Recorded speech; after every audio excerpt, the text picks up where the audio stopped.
continuación, grandes y pequeñas historias de la historia. Clasificación A. Apto para todo público. UCATV. Educación por televisión. Educación de calidad.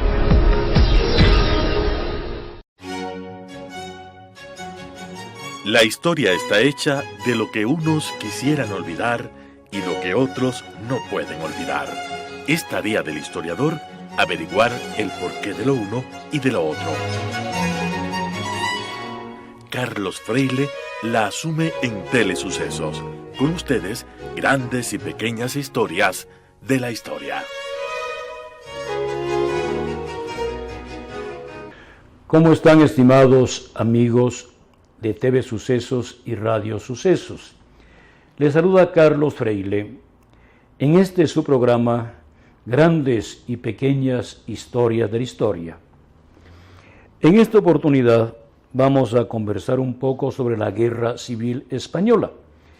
Y lo hago porque me han llegado varias solicitudes de amigos cordiales que escuchan este programa para que haga un resumen sobre este acontecimiento que tanto ha llamado la atención a lo largo de los últimos 70 años y también ha dado origen a novelas, a películas de diferente carácter, diferentes tendencias, etc.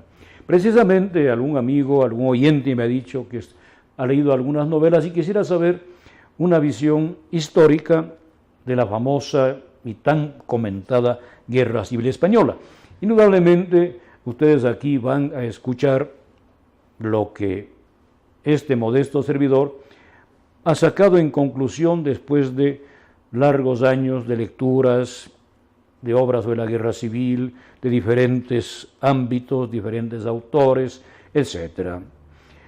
Yo quisiera comenzar con lo que escribió Paul Johnson, un historiador norteamericano, especialista en los tiempos contemporáneos, en su libro Tiempos Modernos, publicado en Buenos Aires en el año 2000, la traducción española, como es lógico, y en la página 406. Dice así Paul Johnson, como digo, un reputadísimo historiador norteamericano: sobre ningún episodio de los años 30 se ha mentido tanto como sobre la Guerra de España. Y solo en años recientes han empezado los historiadores a extraer la verdad de la montaña de mendacidad bajo la cual estuvo oculta durante una generación. Aquí Paul Johnson hace referencia indirecta a lo que dijo un dirigente socialista moderado durante la época de la Guerra Civil. Besteiro habló de un Himalaya de mentiras. Paul Johnson nos habla de una montaña de mendacidad, de una montaña de mentiras que se ha construido sobre esta guerra civil. Para entender mejor el proceso, vamos a iniciar con algunos antecedentes. Indudablemente nosotros aquí no podemos de ninguna manera mencionar todos los antecedentes que se dieron a la Guerra Civil Española, porque sería cuento de nunca acabar. Vamos a comenzar con las elecciones de 1931. En 1931 hubo dos elecciones municipales. En ambas elecciones ganaron los monárquicos. En la segunda, los republicanos alcanzaron 5.775 concejales en toda España y los monárquicos 22.150.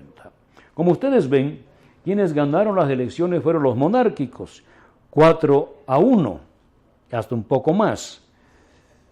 Sin embargo, como los republicanos habían ganado las elecciones municipales, repito, en las grandes ciudades, ocuparon la calle, hicieron manifestaciones de masas en Madrid, en Barcelona, en Valencia, en Bilbao, a pesar de que, como digo, el número de concejales electos por los monárquicos eran 4 veces más que el número de los elegidos por los republicanos. Frente a esta situación, los republicanos dieron un golpe de mano, proclamaron la república y el rey Alfonso XIII abandonó España.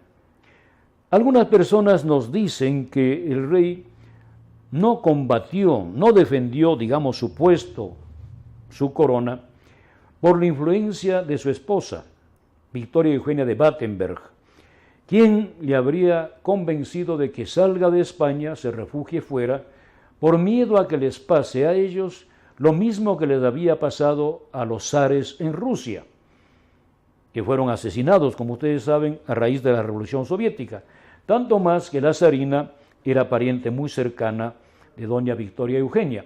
Entonces algunos dicen eso, que fue más bien una presión familiar interna, más que una razón política. En todo caso, Alfonso XIII y los monárquicos prácticamente dejaron desamparada la monarquía y permitieron que la república se proclame.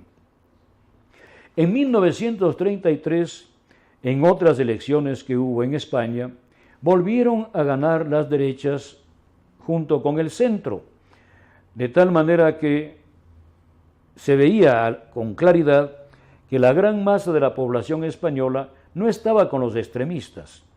Frente a la derrota en las urnas, el Partido Socialista Obrero Español organizó una revuelta en Asturias en 1934. Esa revuelta de Asturias fue muy sangrienta. Ya en esta época, en Asturias, hubo varios sacerdotes asesinados por el mero hecho de ser sacerdotes. No eran políticos, más bien eran personas dedicadas a la educación de las clases populares. Por ejemplo, ya aquí en esta rebelión de Asturias fueron asesinados varios padres salesianos que tenían colegios para artesanos, colegios técnicos para la gente pobre.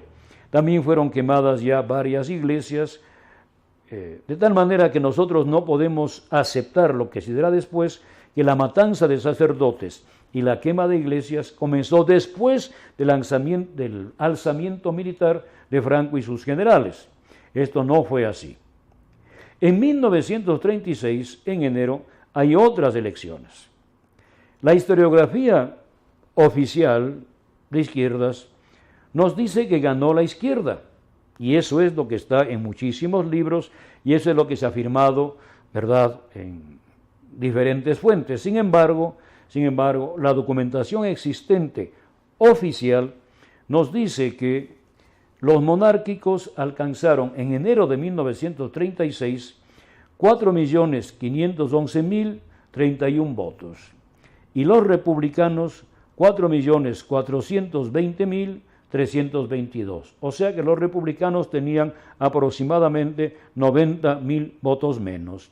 Pero a esto se añade que los del centro habían alcanzado aproximadamente 682.825 votos y unos 6.000 votos de algunos pequeños grupos sin ninguna importancia. Entonces, si nosotros sumamos los 682.825 de los centristas con los 4.511.031, pasan de los 5.100.000, de tal manera que son 600 y más votos, mucho más, 700.000 votos más, casi 800.000 votos más que las izquierdas.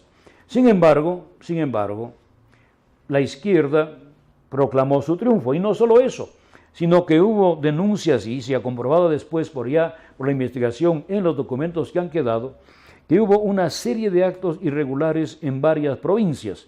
No voy a meterme en ese detalle, pero hubo realmente fraude electoral, pero a partir de ese fraude electoral el gobierno republicano comienza a activar una serie de medidas contra varios grupos de la España tradicional. En primer lugar tenemos nosotros ataques contra la Iglesia, no solamente ataques, como vamos a ver después, de carácter físico, sino también ataques de carácter jurídico, teórico, reformas contra la Iglesia. Por ejemplo, expulsión de los padres jesuitas, expropiación de bienes de la Iglesia, cierre de instituciones de educación católica, etcétera, etcétera, etcétera. También hay medidas contra el ejército. Se descabeza a varios oficiales, a otros se los manda, por ejemplo, a Franco se lo manda a Canarias, porque se sabía que era un general monárquico y de mucho prestigio dentro de las Fuerzas Armadas. También hay medidas contra los terratenientes, ocupación de fincas, ocupación de cortijos, de lo que nosotros llamaríamos haciendas, etcétera, de tal manera que hay una reforma hacia la izquierda, Y hubo también, antes del golpe o del alzamiento militar, como decían los nacionales, los partidarios de la revuelta, antes del golpe militar, y hubo otra vez otra serie de asesinatos de sacerdotes, de religiosas, quema de iglesias, quema de conventos, etc. De tal manera que nosotros no podemos decir que los asesinatos de sacerdotes o también de laicos connotados, la quema de iglesias, se debía al alzamiento militar. Esto no es así y está comprobado fehacientemente por las fechas históricas. Educa TV. Educación por televisión. Educación de calidad. Grandes y pequeñas historias de la historia.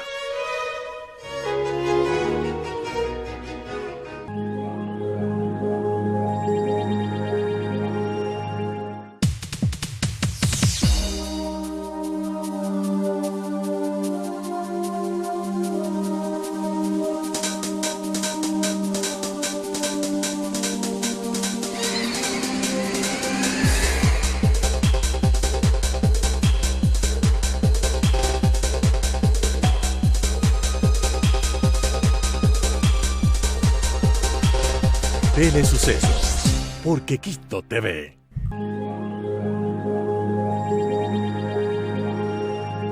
Educa TV. Educación por televisión. Educación de calidad. Grandes y pequeñas historias de la historia. Estimados amigos de TV Sucesos y Radio Sucesos, están ustedes con Carlos Freile en su programa Grandes y Pequeñas Historias de la Historia. Ahora estamos comentando algo acerca de la Guerra Civil Española, justamente les decía, por solicitud de algunos radioescuchas que me hicieron, y televidentes, y me hicieron llegar esta inquietud. Un grupo de personas se unieron y me dijeron que quisieran escuchar una visión sobre la Guerra Civil Española, tanto más. Este era el motivo que les había llevado a esta inquietud, que habían leído algunas novelas sobre el tema. Ustedes saben que sobre la Guerra Civil Española se han publicado, se han escrito muchas novelas, sobre las cuales también alguna vez, desde el punto de vista histórico, se podría hablar. Hasta abril de 1936 ya se habían quemado en España cerca de 150 iglesias. Es espeluznante ver las fotos de Madrid, de Barcelona, de Bilbao, de Valencia, etc. Las fotos generales de las ciudades con una serie de columnas de humo que eran columnas que salían de las iglesias y de los conventos. Lamentablemente, como dijo algún historiador, Antonio Montero Moreno, especialista en el tema de la persecución a la Iglesia Católica en la España republicana, no solamente hubo martirio de personas, como vamos a ver después de un rato, sino también lo que él llama el martirio de las cosas. Se perdieron centenares de obras de arte inigualables, de grandes pintores, escultores, no solo españoles, Saltillo, Juan de Juanes, Velázquez, Zurbarán, Murillo, sino también de otros países de Europa, italianos, sobre todo italianos, pero también franceses, alemanes, etc. Fue realmente un atentado no solo contra la religión, sino contra la cultura.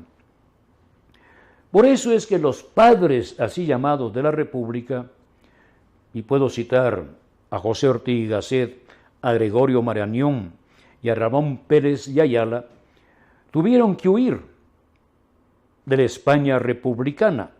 Se habían quedado en España para avalar a la República, para estar justamente junto a la República, pero viendo tantos desmanes, viendo que la democracia había dejado de existir en España, que ya prácticamente el Frente Popular no gobernaba una democracia, una república, sino que era un gobierno tiránico, despótico, que permitía toda clase de desmanes. Entonces los padres de la República salieron de España.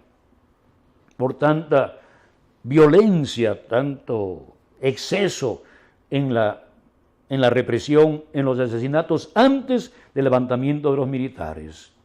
Salvador de Madariaga, otro de los padres de la República, republicano por consiguiente, escritor conocido, de izquierdas, pero no de izquierdas socialistas o comunistas, sino de una izquierda republicana, yo diría, suave, escribió lo siguiente: aumentaron en proporción aterradora los desórdenes y la violencia, volviendo a elevarse llamaradas y humaredas de iglesias y de conventos hacia el cielo azul, lo único que permanecía sereno en el paisaje español. Continuaron los tumultos en el campo, las invasiones de granjas y heredades, la destrucción del ganado, los incendios de cosechas.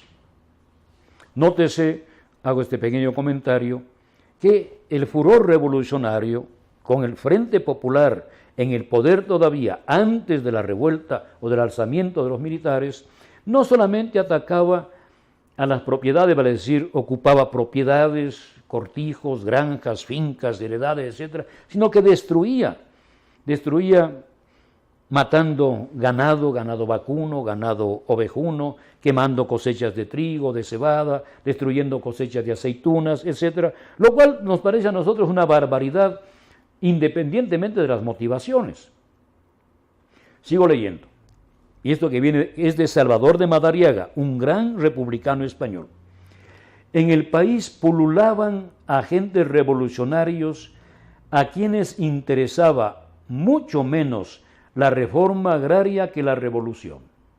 Hay que tener en cuenta que muchos de estos agentes revolucionarios a los que se refiere Salvador de Madariaga no eran españoles. Había también franceses, ingleses y sobre todo soviéticos. Y esos permanecerán en España hasta un poco antes del final de la Guerra Civil, cuando ellos escapan de España, viendo ya el triunfo de Franco de manera inevitable. Huelgas por doquier, sigue diciendo Madariaga. Huelgas por doquier, asesinatos de personajes de importancia local. Había entrado el país en una fase francamente revolucionaria. Luego leeré algún texto también de algún socialista, pero quiero terminar esta pintura del cuadro político de España indicando que el punto máximo en la violencia contra las instituciones, contra los políticos no partidarios de la revolución, no marxistas, se dio con el asesinato del diputado monárquico José Calvo Sotelo. En primer lugar, digamos que José Calvo Sotelo representaba en el Parlamento y fuera de él a la derecha española. Era la cabeza visible de la oposición democrática dentro de las Cortes contra el gobierno popular, contra el Frente Popular, que ya, como digo, había abandonado hasta las formas de una vida democrática. Y Calvo Sotelo, justamente en la sesión anterior a que le asesinaran, hizo una lista de todos los desmanes que habían cometido los miembros del Partido Socialista, del Partido Comunista y de los anarquistas, no solo contra la propiedad privada, sino contra la vida humana de innumerables personas. ¿Quiénes fueron los que asesinaron a José Calvo Sotelo? Está demostrado que fueron guardias de asalto, una especie de policía que había en esa época en España, acompañados por un par de guardaespaldas de un conocidísimo político socialista, Indalecio Prieto. De tal manera que es evidente la responsabilidad de los socialistas en el asesinato de este líder monárquico, José Calvo Sotelo. Les digo, así entre paréntesis, un pequeño detalle sobre Indalecio Prieto, el diputado socialista a las Cortes. Cuando acabó la Guerra Civil Española en 1939, Prieto huyó a México. Pero no huyó con las manos vacías, huyó con una fortuna inmensa, producto del robo de los bienes nacionales españoles. Sobre eso también se podría hablar más largo. Se radicó en México y solía movilizarse dentro de México, pero también fuera de México. Por ejemplo, alguna vez fue a Chile en su avión particular. En una época en que prácticamente nadie tenía aviones particulares, no era todavía una moda de los grandes jerarcas, de los grandes jeques petroleros, Indalecio Prieto tenía uno, y con eso viajó a Chile. De tal manera que nosotros también tenemos que poner sobre la mesa estas realidades que a veces se olvidan. El 18 de julio de 1936, los militares españoles se levantaron en armas contra el gobierno del Frente Popular. Como digo, no tanto contra la República, porque de hecho la República Española ya no existía. Había abandonado la democracia. Eran tantos los actos contrarios a la libertad de pensamiento, a la libertad de expresión, etcétera, que eso ya no era una república democrática. Por ejemplo, nosotros podríamos leer ahora toda la lista de intelectuales cuyas obras estaban prohibidas por el Frente Popular. Algunos por ser partidarios de la revuelta militar, después del alzamiento de los militares, pero también desde antes por ser personas que se llamaban de derechas, de tal manera que no había una libertad auténtica dentro de la República Española. Voy a citar solamente un autor que fue prohibido porque fue un autor muy popular en España y cuyas obras todavía se siguen leyendo, las obras de Enrique Jardiel Poncela. Enrique Jardiel Poncela fue un proscrito intelectualmente durante la República Española y ahora también con los nuevos vientos que soplan. Vamos a hacer ahora la pausa. No se olviden, mis queridos amigos, están ustedes en TV Sucesos y Radio Sucesos con Carlos Freile en su programa Grandes y Pequeñas Historias de la Historia, comentando ahora de manera somera la Guerra Civil Española. Educa TV. Educación por televisión. Educación de calidad.